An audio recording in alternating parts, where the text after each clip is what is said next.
तर जैन बोर्डिंग प्रकरणावरनं धंगेकरांनी केलेल्या आरोपांनंतर आता मोहोळांनी थेट बोर्डिंगमध्ये जाऊन जैन मुनींच्या सोबत चर्चा केली। लवकरच या प्रकरणावर तोडगा काढणार असल्याचं आश्वासन देखील मुरलीधर मोहोळ यांनी दिलेलं आहे। तर दुसरीकडे मोहोळ यांना बोर्डिंगमधून बाहेर निघताना जैन बांधवांच्या रोषाला देखील सामोरं जावं लागलंय। पाहूयात। एक काही जैन बांधवांच्या सोबत न्याय होणं अपेक्षित आहे। पुढच्या काही दिवसात त्याचा न्याय होण्यासाठी माझी महत्त्वाची भूमिका राहिल्याने हमारे प्राण जाएं लेकिन हम अपने प्राण को नहीं छोड़ेंगे।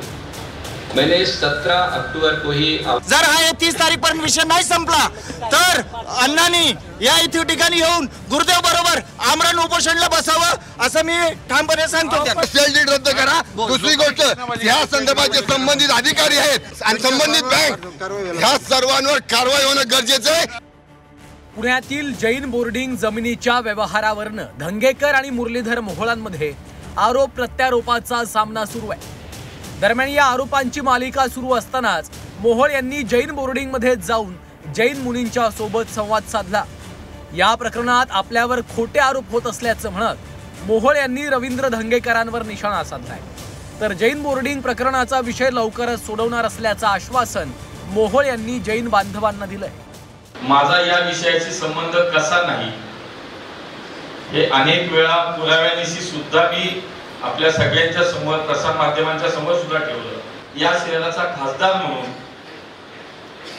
जे काही जैन बांधवांच्या सोबत न्याय होणं अपेक्षित आहे, पुढच्या काही दिवसात त्याचा न्याय होण्यासाठी माझी महत्त्वाची भूमिका राहिल्याने लवकरात लवकर हा विषय समाजाला हवा तसाच सुटला जाईल हे मी या ठिकाणी आपल्याला आश्वस्त करतो कि हम साधु हमने अपना जीवन भगवान महावीर को समर्पित किया है।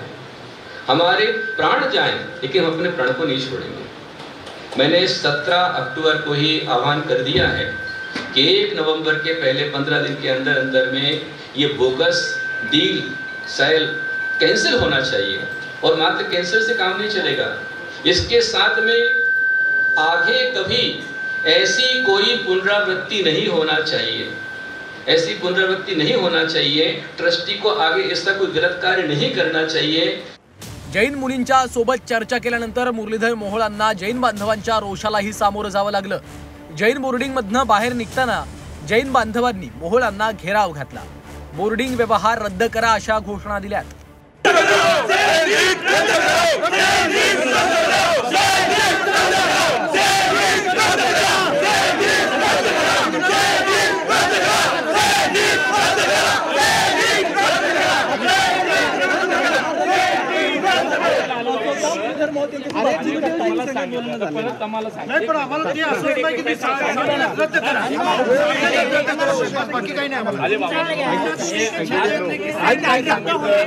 एक तारखेला हा विषय संपलेला असेल, तुम्हाला हवा तसा निकाल मिळेल।